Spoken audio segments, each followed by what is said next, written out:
So you can actually see really from Point Loma and then stretching along the 5 freeway towards the 15 just north of Miramar. So I'm keeping a close eye on this, but this is where we're getting that heavier rain currently, which could certainly and will be problematic for drivers. We're all keeping an eye on these winds and, Brooke, very low humidity. Absolutely. And that's kind of the main point with this, because we have the gusty wind conditions, but when that's coupled with the levels that we're seeing with the humidity, that's what makes these really ripe conditions for wildfires to develop as we're seeing. So just a quick check here. The Highland 5 fire in Ramona, Highland Valley Road and Rangeland Road is where that is currently located. But just behind it, you can actually see system number 2, an atmospheric river bringing widespread rainfall to Southern California, the potential for more mountain snow and those windy conditions as well. That warm, moist air contributes to the formation of these billowy, vertical, even towering clouds that can produce rain, lightning, and even hail. For Southern California, including San Diego County, we're in that orange coloring here, and you can actually see that's the severe drought category. Now, about 10% of the state is under that category. Here at Mast Park in Santee, there are plenty of surfaces to walk on, to play on, to sit on. We have an infrared thermometer here. Let's see how hot this bench is right now after being exposed to the sun. This temperature reading 144 degrees Fahrenheit, and the concrete just below it, we have to think about our four-legged friends. If it's too hot for you, feels hot to the touch, of course, it's too hot for them. 131 degrees Fahrenheit. For the past 60 days, much of the state and then also portions of San Diego County, especially those near coastal communities, received above average rainfall. Again, that's in the last 2 months.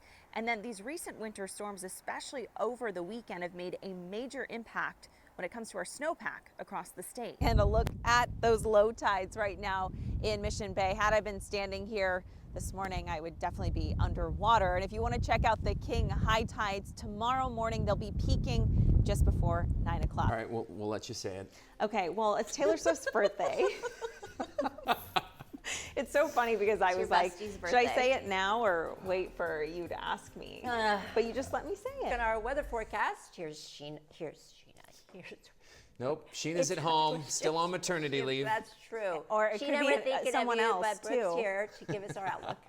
Stephen? Nope, I know who you are. Okay, good. Right around 7 feet at their max. And as we go into tomorrow, before 8 a.m., they'll peak close to about 7 feet once again. The jet stream has really stayed to our north, and that storm track has not been reaching Southern California, as we know. And a lot of those storms are being pushed up into Alaska, British Columbia as well. And that's why it's been so dry. And it's why we have another fire weather watch in effect, because the Santa Ana wind setup that's back in the forecast. And we're seeing a lot of different red dots on this particular map, and this is just picking up those various aftershocks after the initial 5.2 magnitude earthquake, again not far from Julian, and a depth of 8 miles. So what does that mean when we're talking about a depth of 8 miles? Well, it means it's very shallow, and that's why a lot of people across San Diego County felt some of that shaking. You can see that rotation, National Hurricane Center saying right near the coast there, the west coast of Baja California, where they have tropical storm warnings also in effect,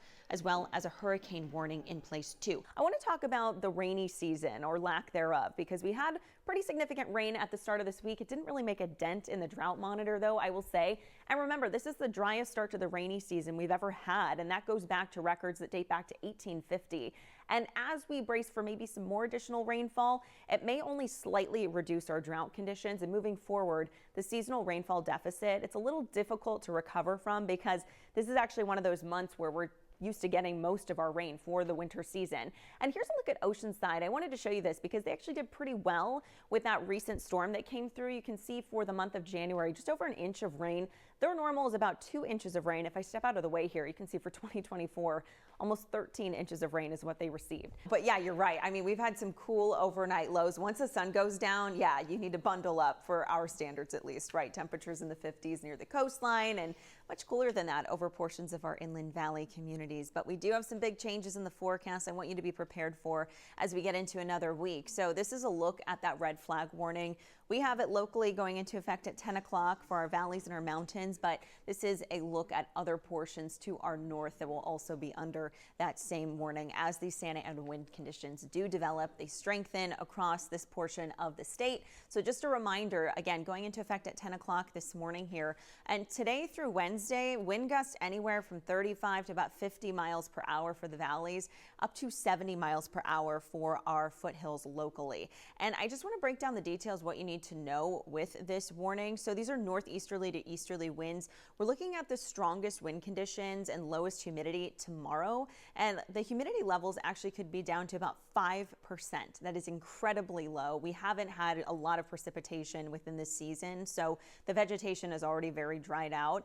And as we get into Wednesday through Friday, even though that warning will expire, we still have some light winds, but we have the really low humidity that stays in the forecast. So let's break some things down. This is a look at this afternoon. You can see starting out here over the valleys, not too bad with the winds, but mainly over those foothills, our mountain communities, Julian, Pine Valley, Campo.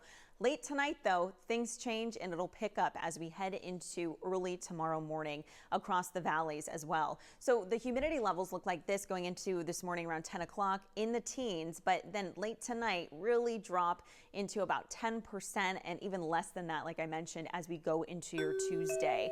So let's talk about the 10-day forecast here. You can see temperatures bump up as these winds build on Tuesday. Low 70s, though, near the coast. Same thing actually for the inland valleys. We could be a little bit more windy by Wednesday, and then we'll taper by the end of the week. We do have those king tides Friday through Sunday, and we'll cool down quite a bit actually over the mountain communities by tomorrow. Well, we've been keeping an eye on the radar at the bottom of the screen. Let's give you the full picture now, see what's happening outside. Brooke Martell, it seems like every time we look over there, you're finding a new watch or warning or alert. Yeah, there's a lot going on off the coast, over land. We'll start with this one here, flood advisory that was issued. It's for your coast and your inland valley communities until about 7:20 this morning because of those higher rainfall rates that we're seeing.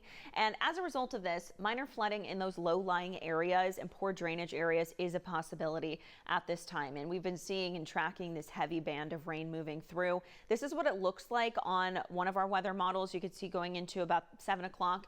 It still continues to pick up over the valleys, heading towards the mountain communities, and that doesn't really let up until close to about 11 o'clock. Then we're left with more isolated showers, and still this band is possible from the mountains towards, you can see from Julian to Campo.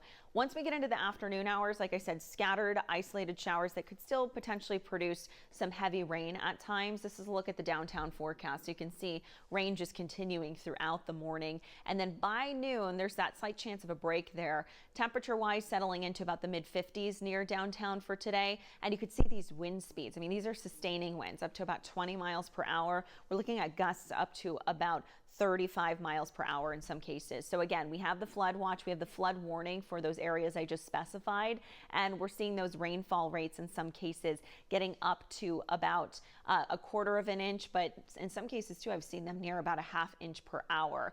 We have a winter weather advisory that's also in effect too this morning. It just went into effect at 6 o'clock. Remember, we have those snow levels dropping to about 3,500, 4,000 feet for this morning.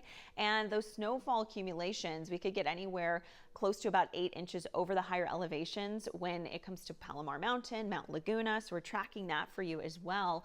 And taking you to the San Diego River at Fashion Valley, heading into about lunchtime, right around noon. The river is expected to peak right around 8.5 feet. That flood stage is close to 10 feet. So it shouldn't be too problematic. There's always that chance though, because we've seen those heavier rain cells moving through this morning, and that's what could cause that flooding in those areas. Taking a look at the 10-day forecast, you can see we do have rain chances Friday. We dry out for the weekend. We have another chance of rain by next week. Here's a look at the mountain communities. You can actually see that those temperatures are going to be right around the 40s through tomorrow before they warm up. And we'll see that same trend over the desert region.